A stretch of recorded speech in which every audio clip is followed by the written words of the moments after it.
for you, or if you need to.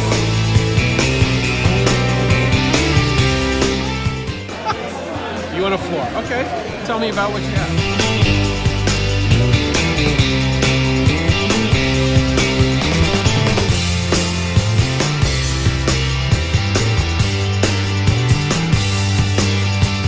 I just got done with Chris's training, and what I really like the most is how he simplifies the message, and importantly how he makes you look inside yourself and figure out what type of customer you are so that you have a better understanding of how to approach the different types of customers that are out there. And if you have the opportunity to take it, I definitely think you should.